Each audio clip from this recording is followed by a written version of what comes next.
बच्चों, let's read the question. The question says a red solid is insoluble in water. However, it becomes soluble if some Ki is added to water.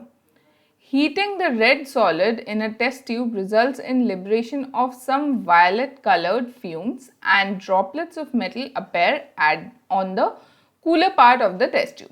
The red solid is option A HgI2, option B HgO, option C Pb3O4, option D NH4 whole twice Cr2O7. इस question को solve करने के लिए जो की concept हम use करेंगे वो है chemical properties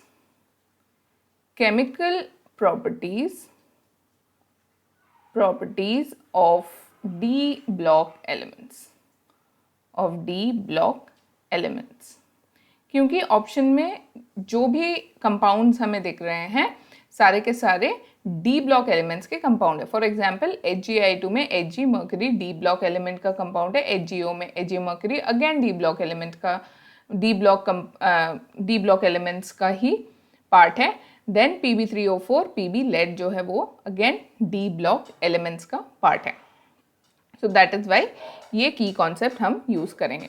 अब आते हैं क्वेश्चन पे. क्वेश्चन में ये बोला गया है कि इन चारों में से कौन सा ऐसा कंपाउंड है जो first red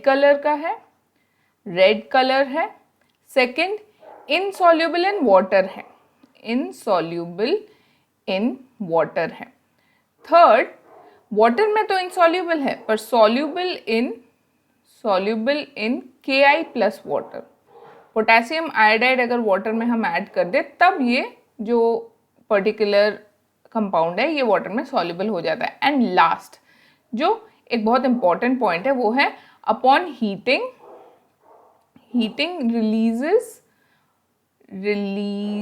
releases a violet colored fume, of course with droplets of metal which appears in the cooler part. So first and foremost अगर हमें झट से ये क्वेश्चन आंसर करना है तो हमें फोर्थ पार्ट है उसको देखना पड़ेगा, फोर्थ पॉइंट को. वायलेट कलर फ्यूम जो है वो देता है आयोडीन जो है वो वायलेट कलर फ्यूम देता है. इसका मतलब इन चारों कंपाउंड्स में से ऐसा कौन सा कंपाउंड है जिसके पास आयोडीन है? सो वो है कंपाउंड ए. लेकिन हम एक एक करके सीक्वेंशियली जो है वो देखेंगे. फर्स्ट रेड कलर, चारों कंपाउंड जो है वो रेड कलर के होते हैं. Insoluble in water except D that is NH4 whole twice Cr2O7, option D. सारे के सारे कंपाउंड्स जो हैं वो इनसॉल्युबल इन वाटर होते हैं. सिर्फ जो ये डी है NH4 होल ट्वाइस Cr2O7 ये इकलौता सॉल्युबल इन वाटर होता है. तो इसका मतलब है डी ऑप्शन तो निकल गया. अब हमारे पास सिर्फ ए, बी और सी बाकी है. नेक्स्ट जो अब ए, बी, सी में से भी अगर हम हमारा फोर्थ पॉइंट देखें, heating releases violet coloured fumes. अब हर एक जो कंपाउंड है वो हीट करने से क्या प्रोडक्ट देता है देख लेते हैं एक बार. ऑप्शन ए जो है वो है HgI2. जब HgI2 को हीट किया जाता है तो HgI2 जो है वो देता है Hg प्लस I2. ये I2 जो है ये वायलेट इन कलर होता है. अब ऑप्शन बी देख लेते हैं. ऑप्शन बी है HgO. HgO को अगर हम हीट करें तो हमें क्या मिलता है? हमें मिलता है Hg प्लस O2. अब क्योंकि यहाँ O2 है तो बैलेंस करने के लिए 2Hg and 2HgO and 2Hg लगाना पड़ेगा हमें. सो यहाँ ऐसा कोई भी प्रोडक्ट नहीं है जो वायलेट कलर फ्यूम्स दे सके. अब ऑप्शन सी में आ जाते हैं. ऑप्शन सी है Pb3O4. Pb3O4 अपॉन हीटिंग जो है वो देगा 6 PbO plus O2. Again the heating of Pb3O4 जो भी प्रोडक्ट दे रहा है उसमें से कोई भी वायलेट फ्यूम्स नहीं दे सकता है. इनफैक्ट हमारा जो ऑप्शन ए है HgI2 ये रेड कलर का होता है. सो पहला जो पॉइंट है वो सेटिस्फाइड हो गया, रेड कलर सेकेंड जो है ये इनसॉल्यूबल इन वाटर है, सही है।